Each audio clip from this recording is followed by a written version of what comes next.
Olá, mais uma vez trago-vos um vídeo que vai ser interessante para vocês assistirem. Desta vez vai ser a minha esposa a primeira a falar.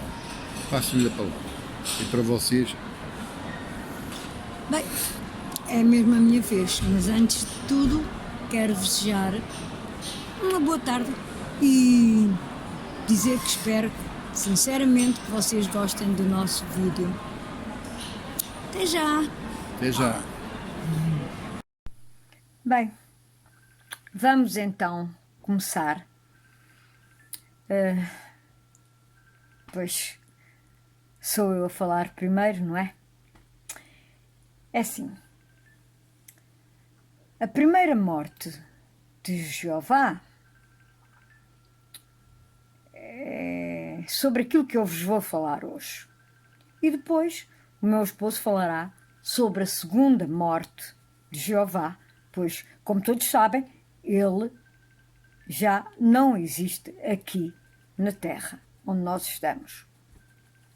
Portanto, à volta de 5.600 anos atrás, portanto, 5.600 anos atrás, Jeová, seguido pelos seus cúmplices, piratas espaciais, todos eles, cheios de tecnologia galáctica, mas bastante limitados intelectualmente,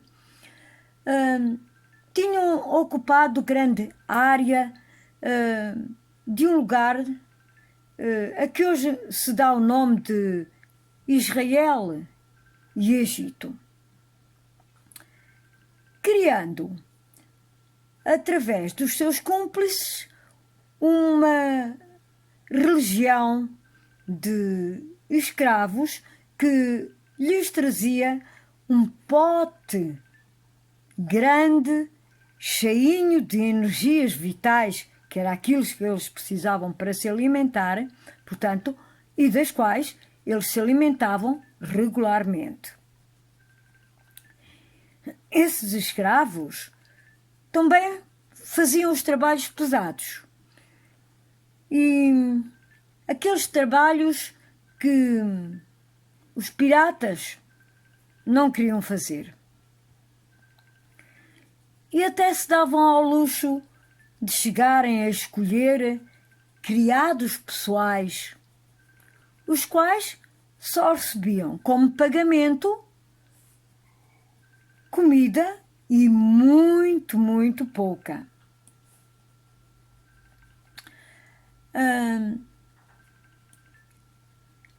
Portanto, esta comida era produzida nos reprodutores de comida das naves, liofilizaram uma pasta meia comestível e que depois foi distribuída pelos trabalhadores. Bem, a verdade é que foram centenas de anos a abusar das tribos, criando servos, aos quais deram o nome de sacerdotes. Estes sacerdotes tornaram-se também opressores das tribos e eles sabiam bem o que estavam a fazer. Sabiam que eram os opressores das tribos às quais eles próprios pertenciam.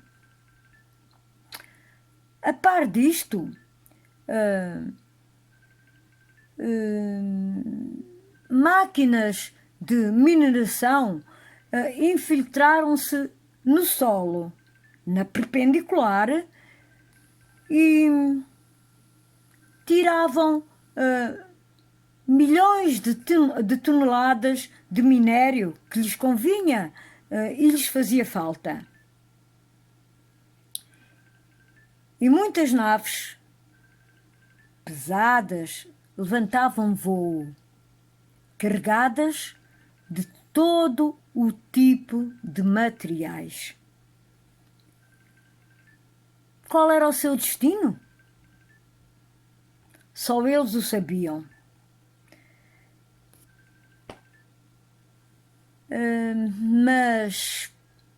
a ganância nunca parava. Portanto, era constantemente a minerarem e a levarem esse minério e outros materiais daqui para fora dentro das suas naves. Eles queriam sempre mais e mais e mais. No meio disto tudo, existia um problema muito perigoso para os piratas. E qual era? É que este planeta já estava ocupado.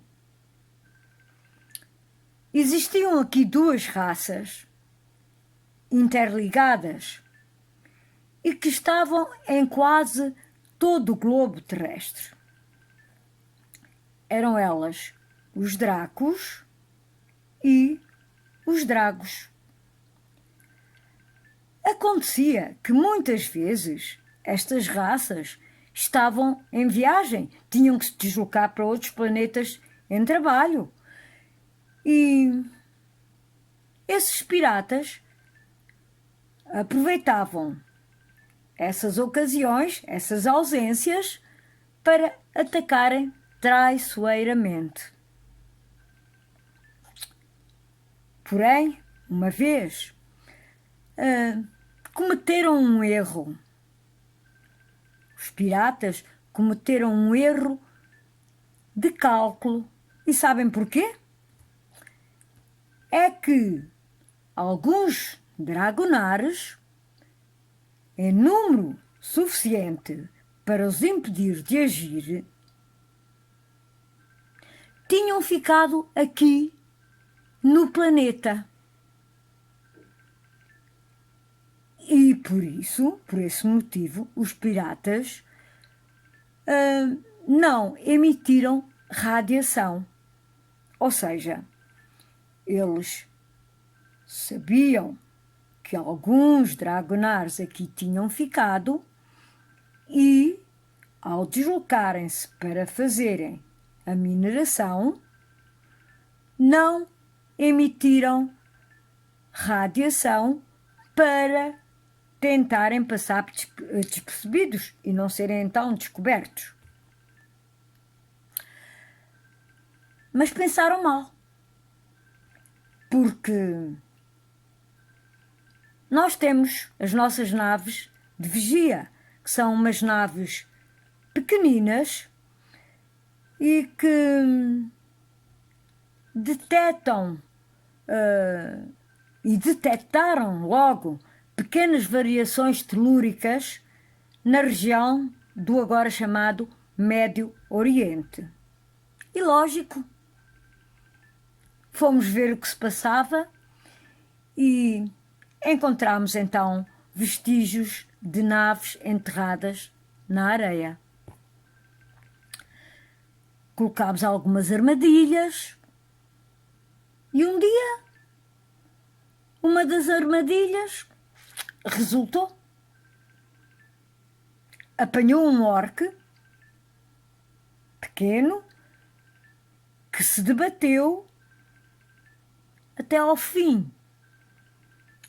Sim, fim dele. Mas soubemos o que queríamos saber. Naquela zona estava uma frota de oficiais orques e que tinham como comandante um nome bem conhecido, Jeová. Bem, na verdade, não se pronuncia Jeová, mas o nome é um pouco diferente, mas nós não conseguimos pronunciar esse nome com estas cordas vocais que temos agora. Ele era um orque que tinha cometido tantos crimes que provavelmente nem todos os livros da altura chegariam para os registar. E então Nós criámos, devido a isso, um chamariz para ele, especialmente feito para ele. E ele caiu. Eu vou contar. Numa cena de minério à superfície,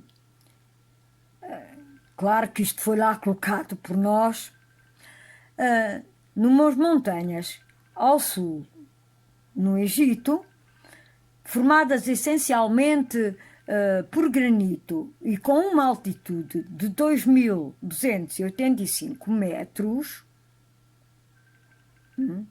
Reparem, colocámos lá esse cenário, portanto, que tínhamos preparado. Aquilo era uma zona coberta de savanas e arborizada, onde não existiam sequer animais domésticos, mas existia um restício de pecuária, agricultura e cerâmica muito, mas muito mesmo, muito rudimentar. Bem, mas continuemos. Uma placa grande, bastante grande de prata, foi colocada numa reentrância das montanhas. Colocámos depois balizas de emanações e eles caíram. Fizemos uma zona de sombra e ocultação. Só no fim viram e já nada puderam fazer. Eles chegaram numa nave média com um conjunto de mineiros e de soldados. Surpreendentemente, eram quase todos orques, e a chefiá-los vinha o tal orque, Jeová, fortemente armado. Aliás, como era de se esperar. Quando ele ficou só na superfície dessa montanha, porque os outros, claro, tinham ido minerar ou iam minerar, nós, de repente, retirámos a ocultação e o orque, bem, ele ficou frente a frente com Lux, um dragão vermelho e armado até às garras. E a nave dele, do orque Jeová, ficou reduzida a átomos no mesmo momento em que ele tentou fugir. Todos os mineiros e soldados que ele trazia consigo foram reduzidos a pó. Prisioneiros? Que é isso? Os orques nunca o fizeram? Os piratas do espaço nunca mostraram compaixão alguma por ninguém. O que devíamos nós fazer?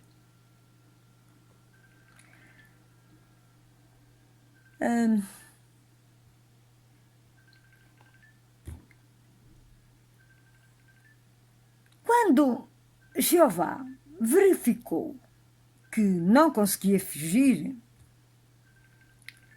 ele não teve outro remédio senão virar-se para Lux e enfrentá-lo, lutar com ele. Não reconheceu quem ele era, só viu aquele dragão vermelho, altíssimo, mas não reconheceu quem ele era. A verdade é que nada mais lhe restava fazer senão lutar. E assim a luta começou, embora todos soubessem que o fim, o fim desse orc de Jeová seria inevitável. Como era de esperar, começou a usar as suas armas, mas isso para um dragão couraçado de quase 100 metros de altura não resultava. Não era nada. E o que fez ele então? Então, ele fez com que também o seu corpo crescesse e tomasse uma altura quase idêntica à desse dragão vermelho. E utilizando os seus músculos e couraça, tentou o corpo a corpo, portanto, tentou uma luta corpo a corpo.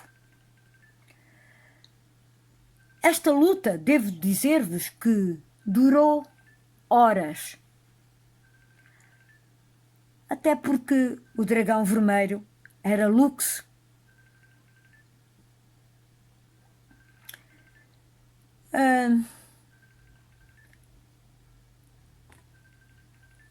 Lux sabia que era com Jeová que estava a lutar.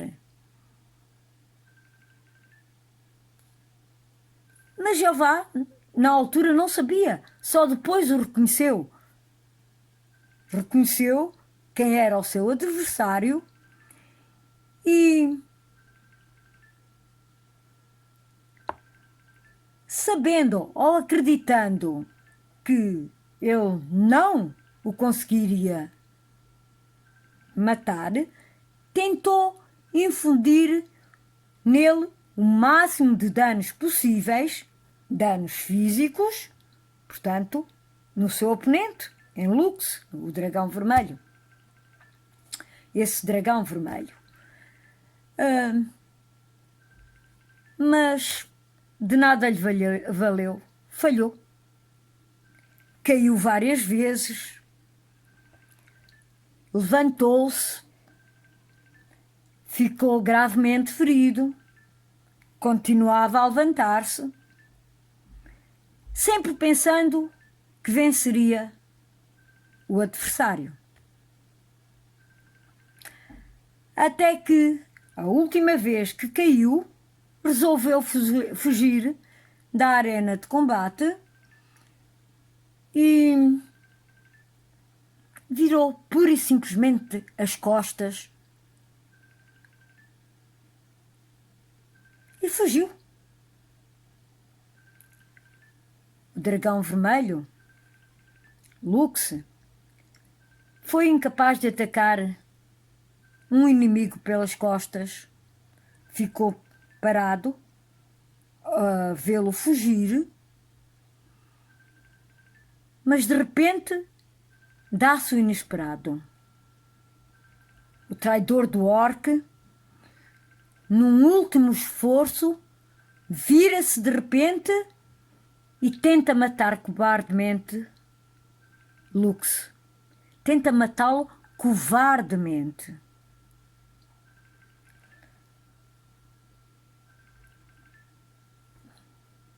Só se vê depois formar-se uma sombra gigante que caiu sobre Jeová e o agarrou. Era um belo dragão dourado, furioso e que com o seu jarro vermelho queimou Jeová até o tornar num monte de cinzas. Depois foi questionar o pai, Lux, o dragão vermelho, que estava atónito, que estava espantado com tudo aquilo que tinha sucedido num ápice de tempo, e exigiu saber o motivo porque ele não o tinha morto. quando teve possibilidades de o fazer. Lux disse-lhe telepaticamente que não atacava ou matava inimigos pelas costas. Então, olharam-se nos olhos e o dragão dourado levantou voo e foi-se embora a resmungar. Tinha acabado de salvar a vida do seu pai e tinha acabado de matar o terrível e sanguinário orc Jeová.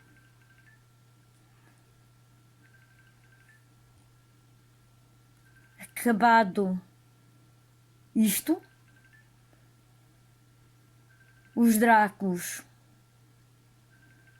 foram-se embora, abandonaram o local e deixaram nesse mesmo local as cinzas do falecido orc Jeová. Mas isso foi um erro tremendo, como depois se viu. Agora, eu vou passar ao meu esposo e vai ser ele que vos vai contar como foi e como aconteceu a segunda morte de Jeová. Por isso nós estamos fartos de vos dizer que Jeová já não existe. Jeová está morto. Ele não existe aqui neste planeta Terra, neste local onde nos encontramos. Portanto, vão ouvir agora a segunda morte de Jeová. Até já, então. Olá, como estão? Agora é a minha vez de falar. Falou-se na primeira parte, na primeira morte de Jeová aqui na Terra. E falou-se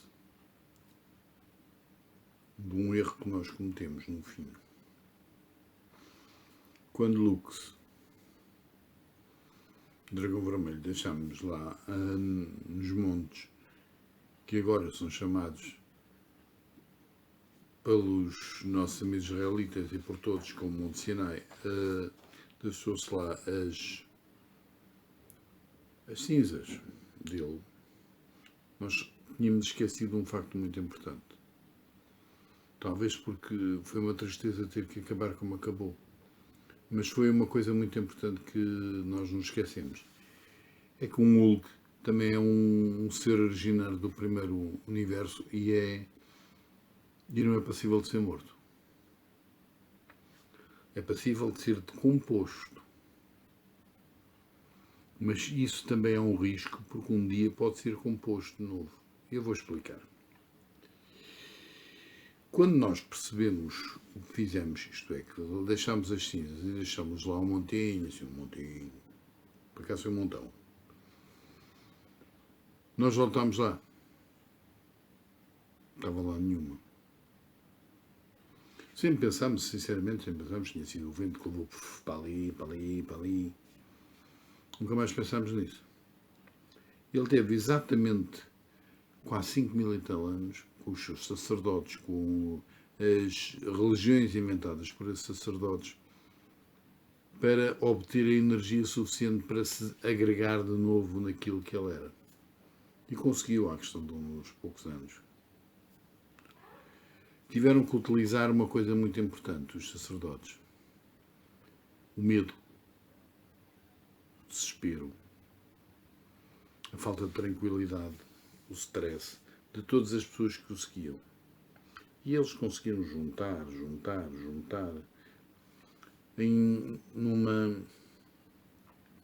numa criação imaterial, mas às vezes material, um facto muito mental. Eles precisavam de juntar pessoas. E então criaram o quê? Criaram 3, não uma nem duas, 3 religiões baseadas nele. Por isso é que lhe chamou adâmicas. Essas religiões era a israelita, que estava imanescente naquela altura, depois a cristã e depois a muçulmana. Todas se basearam numa coisa, em nada, mas baseavam-se no controle de todos os seus sacerdotes pela população. Todos diziam essencialmente isto: ou és por mim, ou estás lixado e vais para o inferno e vais arder toda a vida. Ou toda a morte, como quiserem. As pessoas começaram a temer e começou a haver perseguições, começou a haver mortes atrás de mortes, começou a haver desde, sei lá, a haver separações das pessoas e as pessoas a temerem tudo o que havia mais alguma coisa. E essa energia imanente foi-se juntando, pouco a pouco. Mas eles também não tinham pressa, eles sabiam pouco a pouco. E eles foram integrando o corpo. Nós nunca soubemos onde é que estava o raio do corpo, porque nós nem sabíamos que havia um corpo. Pensávamos que tinha sido, tal como eu vos disse, o vento, sei lá. Mas, por sua vez, também pensámos isso porque as cinzas de todos aqueles, o pó de todos aqueles que o seguiam, tanto o orco como o outro, também desapareceram. Portanto, aquilo como era uma região com muito vento, sempre eram 2285 metros, trouxe isso. Tinha vento. Mas não foi. Foi porque nós esquecemos de ver que eles estavam acompanhados pelos seus sacerdotes. Estavam acompanhados pelos escravos que pegaram nas suas cinzas e nas dos outros e trouxeram-nas individualmente para jarros, para onde eles quiseram. A gente não pode dizer para onde foi porque não sabemos, só sabemos que trouxeram. Então, eles reintegraram o corpo. Independentemente de grandes sacanas que aqueles gajos eram, eles reintegraram o corpo do que eles chamavam o Deus dele. Porquê Deus? Porque era um sujeito com uma tecnologia gigantesca e estes aqui não tinham. E depois porque havia um problema grande, é que se não o chamassem, também havia sempre alguém que os denunciava e eram executados. Portanto, convinha sempre chamar. Os sacerdotes, ao inventar os diversos livros das diversas religiões, criaram uma coisa muito interessante que vocês têm que olhar e pensar muito seriamente. Pois são todos. Vocês sabem que toda aquela gente era uma gente muito pobre. Vivia da pastorícia, vivia da agricultura, vivia sei lá, do comércio também, do pastoreio, mas também de fazer cerâmicas. E eram todos, quase todos analfabetos. Os únicos que sabiam alguma coisa provavelmente eram os sacerdotes e alguns das casas reais que estavam ligadas ao sacerdote. Então o que é que acontece? O povo não sabia de nada. O povo sabe alguma coisa. Estamos a falar do povo dessas alturas. Quem é que eles sabem? Eles só sabem o que lhes disserem. O que eles lhe disserem basta pregar num, sei lá, num livro. Olha, não tenho aqui nenhum à minha frente, mas... Bem, olha, eu tenho aqui um dossiê. Como vocês veem, está branco. Mas eu posso pôr aqui uma data de folhas escritas. E depois chego ao pé das pessoas que não sabem nem que está aqui a palavra de Deus. Tem que obedecê-la. E eu vou lê-la. O povo o que é que faz? Ah, é verdade, sim senhor. Ou vai dizer que é mentira. O povo nem sabe ler, sabe lá o que é que está a fazer, o que é que está a ver, o que é que não está. Lembra-se que durante muito tempo, inclusivamente até ao século XIX, XX, aqui em Portugal as pessoas tinham em religiões, tinham em igrejas, as missas eram dadas em latim e ainda por cima de costas viradas para o povo, que era para, se calhar para não se rirem. Mas porquê em latim? O que é que o povo conhece do latim do interior ou o povo de coisas? O latim é uma língua morta que é conhecida essencialmente pelos padres que o estudaram e alguns estudiosos que andam para aí, mas que o povo não conhecia. Portanto, tudo aquilo que vocês disserem ao povo naquela altura é tudo aceito. Porque há o sacerdote que fala em nome de um Deus. Há um medo, eles falam em nome de um Deus. E eles fazem uma coisa que é importante, que é: ou ouves o que eu te digo, ou és morto tu e a tua família. E também vou-vos dizer que eles às vezes faziam outra coisa, diziam: quem não acredita em mim, as tribos que não acreditam em mim, aquilo, vão lá e matem tudo. Era só faltava os galos, as galinhas, nem faltava. Era o gado, era as mulheres, os idosos, as crianças. E nos livros deles, em muitas vezes, coisas dessas. E eles acabavam com a raça. Portanto, toda a gente sabia, os outros que tinham sobrado sabiam que se por acaso falassem, se falassem, podia-lhes acontecer o mesmo. Mas eles também iam falar o quê? Eles nem sabiam o que é que estavam a falar. O que é que eles sabem andavam a falar? Como é que eles sabiam as coisas quando era transmitido no princípio, era tudo transmitido trelentantando boca? E depois com folhinhas que eram papiros, era tudo. Bem, eles sabiam lá alguma coisa. É tão fácil enganar um povo que não sabe o que diz, nem o que ouve. E também vocês reparem numa coisa: em todas as religiões, todas, as pessoas que não sabem ouvem quem sabe dizer umas coisas, mas não sabe do resto, porque o resto também não convém, não é? É mau dizer isto, mas o resto não convém saber. E assim se formou, como eu vos disse, o renascimento do Sr. Jeová. Um orc da pior espécie, que a única coisa que ele sempre gostou foi trazer o mal e trazer a miséria e a dor. E ainda mais uma coisa. Isto não está lá grande coisa, tapando um bocadinho de fresco. Olhem, então vamos lá ver. Ainda mais uma coisa.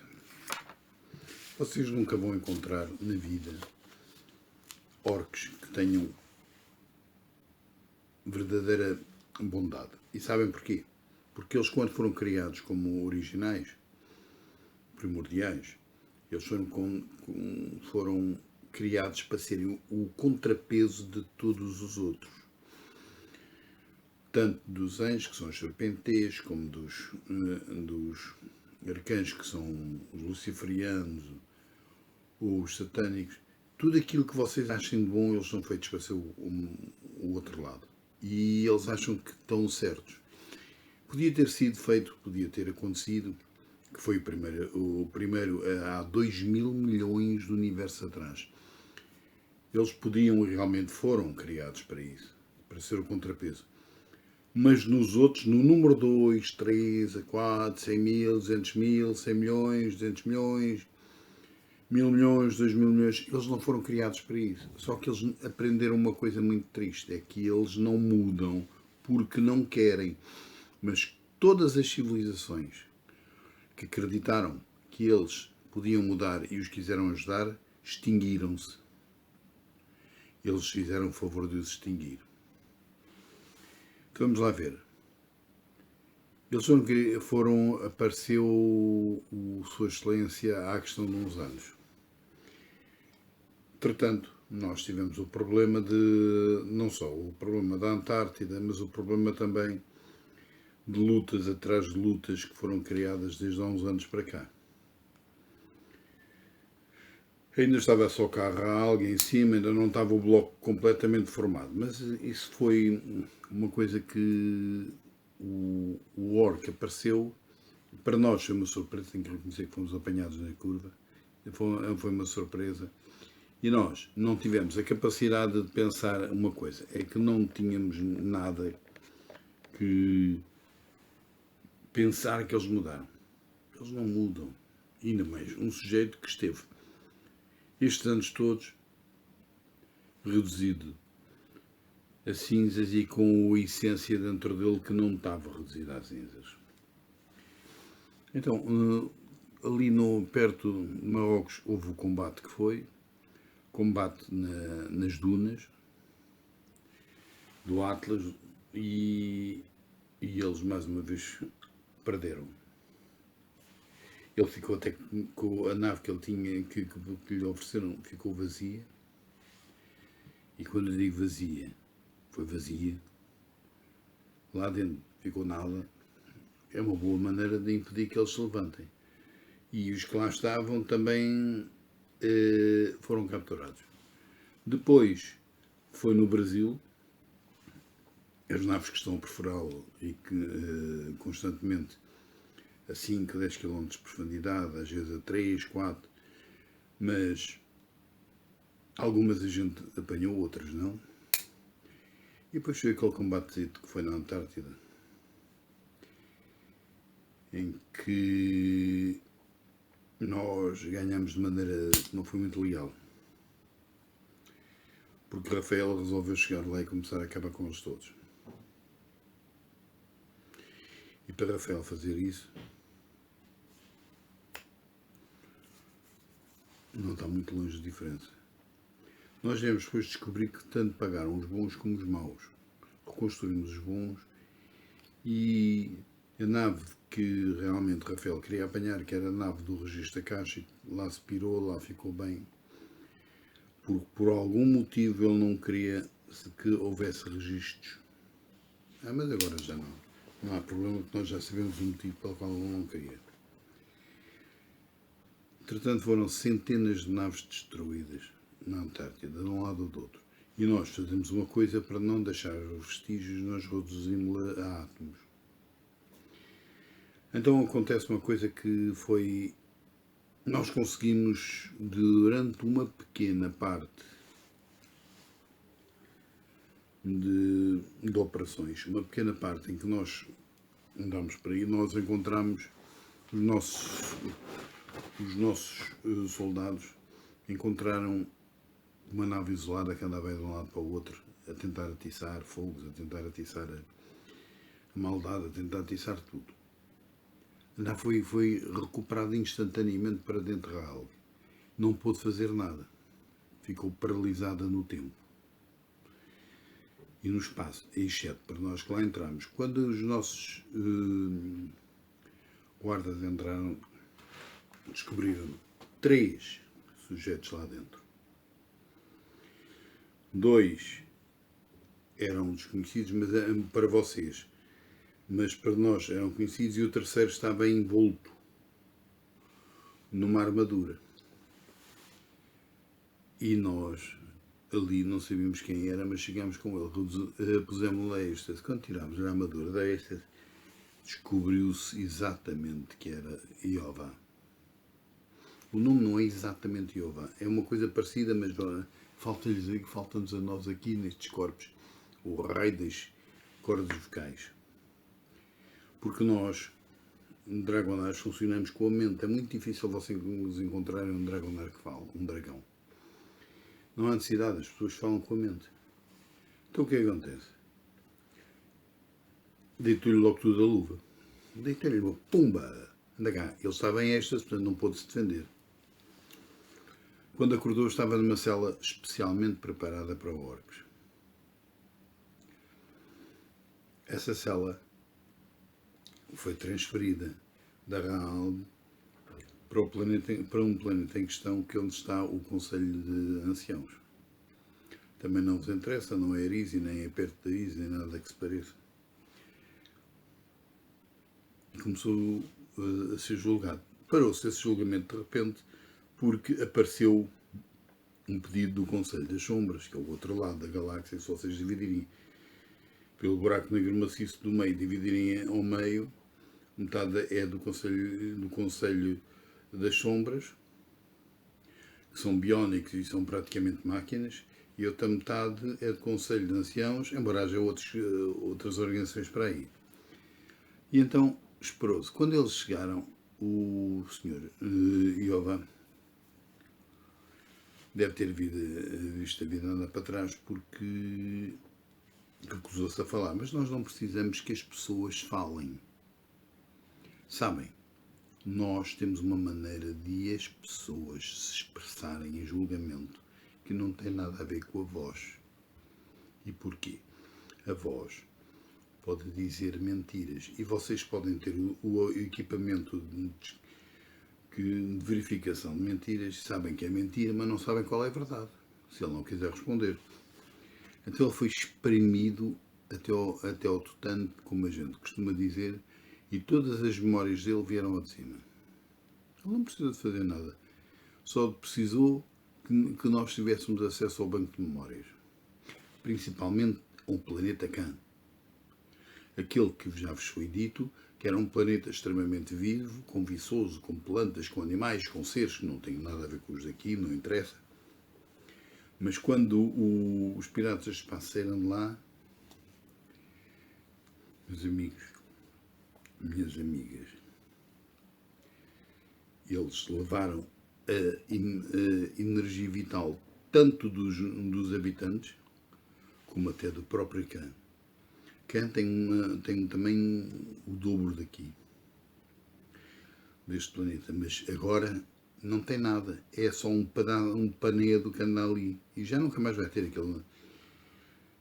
Quem é que quer ir para lá? Fazer licença para criar de novo o planeta? Não, é que ele agora está vazio, está morto, é um planeta morto. Embora o termo morto, se calhar aqui seja excessivo, é um planeta que não há vida. Então ele foi julgado e ele próprio deu as provas que era necessário. O Conselho de Sombras quis automaticamente acabar com ele. E acabar com ele é um feito e tanto, porque ele não pode ser acabado. Pode-se tornar como foi aqui, há 5.600 anos aqui, pode-se fazer, mas em apoio com o Conselho de Anciãos e o Conselho das Sombras, arranjou-se um meio de se julgá-lo. Sabem como? Separou-se os átomos. Temos máquinas para isso. Infelizmente ou felizmente, conforme a maneira de nós vermos, temos máquinas para isso.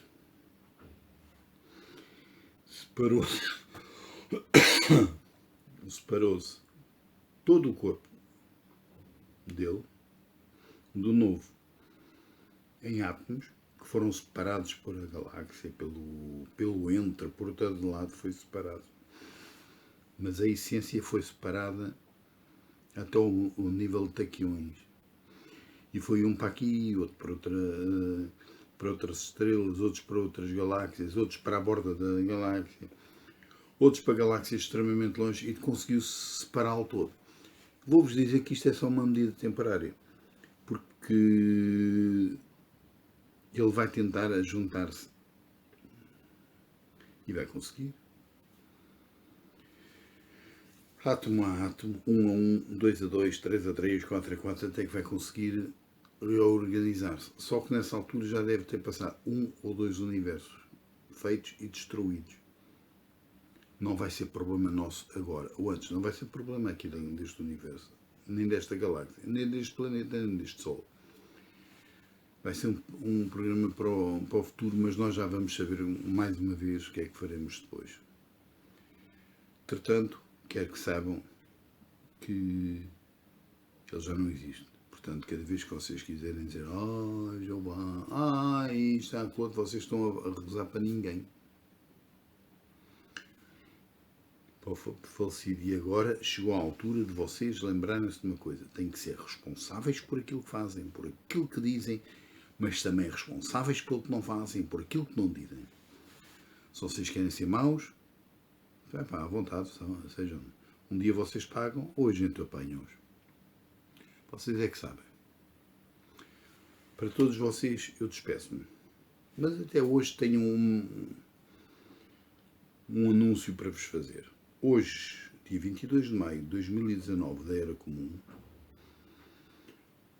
o país onde eu estou, Portugal, faz 836 anos como país livre. Livre, isto é, composto. E outra coisa, é interessante para vocês, lembrem-se de uma coisa, Lisboa é mais velha que Roma há 400 anos, portanto, meus amigos, mais uma vez, um abraço e lembrem-se, a maldade resulta e vai resultar sempre, até que a gente ponha as mãos em cima. Não é Deus nenhum, é a vida, é a própria organização que nós temos e que se chama Lei do Retorno.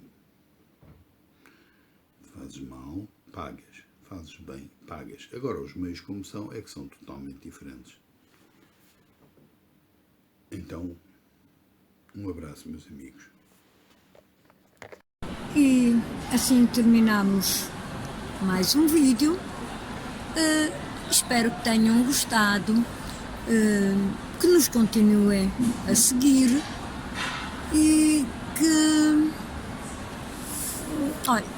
tenham um resto de tarde muito feliz. E eu vou-me despedir, como sempre. Satanael, Orícia Mater, out. Bem, eu também vou despedir. Obrigado por nos terem ouvido. Não se esqueçam de subscrever, carregar no sininho e pôr um like. E para todos vocês, meus amigos, minhas amigas, aqui vou. Satanael, que é a minha esposa, já vos disse, mas agora digo eu. Samael Lucifer, out. Até à próxima.